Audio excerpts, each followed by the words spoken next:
Hey, hi there, French Vine Latte coming up on another video.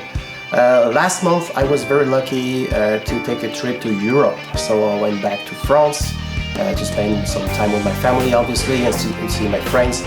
And I also took the opportunity to make a quick holiday.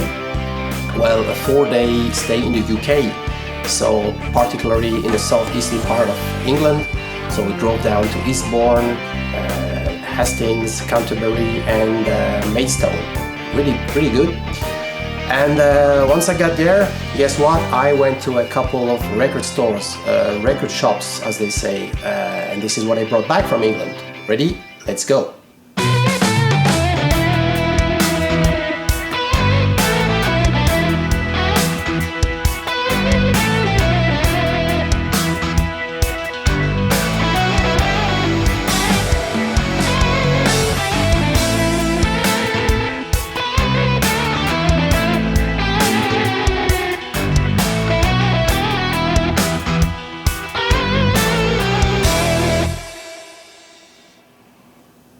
So the two first LPs I got is from a band to discover or rediscover, Fairport Convention.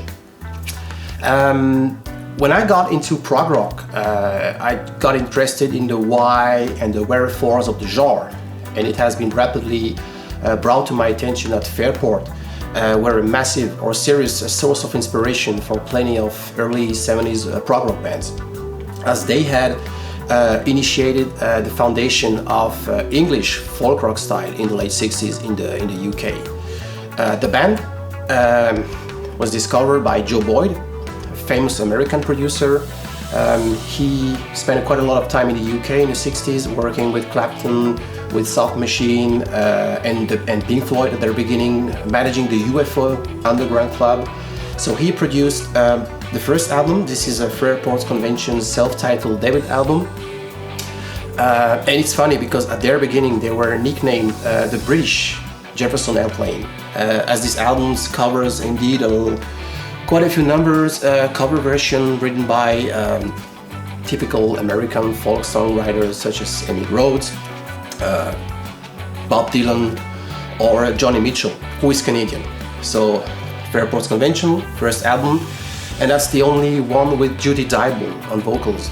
She was asked to leave the band right after the band finished recording that album.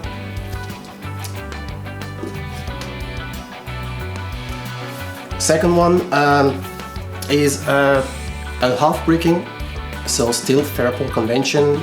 This is the third album, the second one with Sandy Denny on vocals. And it's interesting because Fairport dramatically changed when Sandy came in, taking with her a more traditional folk rock style, as the band was more orientated towards American, as I said on the first album, towards American folk rock. But the change from American folk rock as a main source of inspiration towards more local British had already begun with the second one they made, What We Did on Our Holiday. This is Half-Breaking. This is a British press, UK press, one of the first released on the Island label, beautiful pink label. And yeah, it's really good album. They went to a couple of changes, personal changes. The drummer had to be replaced because Martin Lemble was killed in a car accident when the band was on tour. So Dave Swarbrick's joined, playing fiddle. Dave Swarbrick was a typical English folk musician. So his contribution, playing in violin, certainly helped the band to assume their Britishness, which will be even more obvious on the next album, which is Legion Leaf. On to the next. This is Genesis Foxtrot. I already talked about that album in my previous personal selection of prog rock albums. This must-have album has a lot of influence. It draws influence from classical music. Watcher of the Skies was inspired by the prelude of the first act of Wagner's Tristan and Isolde. Thank you, David Atkinson, for that information.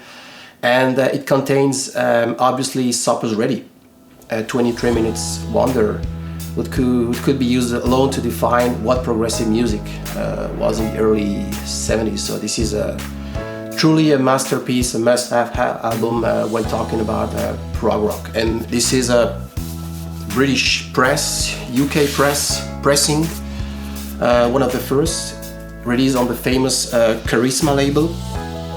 Really good album.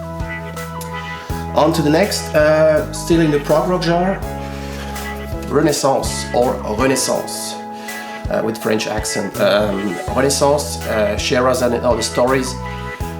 Really good prog album as well. One of the few with a female vocal, Annie Haslam. The word was also inspired by the classical piece of music written by Rimsky-Korsakov. Once again, thank you, David Atkinson, for letting me know about this detail. And really good, really spacey, really nice album. Their biggest hit, Northern Light, is not on that album, but you would let yourself, I think, carried away by Ocean Gypsy, a 7-minute wonder. Really good prog album, Renaissance. The next one, I'm sure I don't need to introduce to anyone. Well, I don't have a lot of copies, a box set or a reissue, as I primarily focus on original copies. That being said, I made an exception when the latest box set, new Revolver box set, including the new stereo mix, was released, since I bought it. Simply because I love the Beatles, and Revolver is one of my favorite albums by the Fab Four. And you know, I grew up in the 90s with a CD, so when I got into vinyl a couple of years ago, I was amazed the first time I heard the analog sound of a vinyl copy of that album in mono. So yeah, I just got curious to find out what the new stereo mix sounded like, and I wasn't disappointed. Though I have to say, the original mono mix is still my go-to version. So I'm really happy to have found this. It's one of the early 66 pressing. That's a -2, I guess. Matrix -2, powerful label, UK press.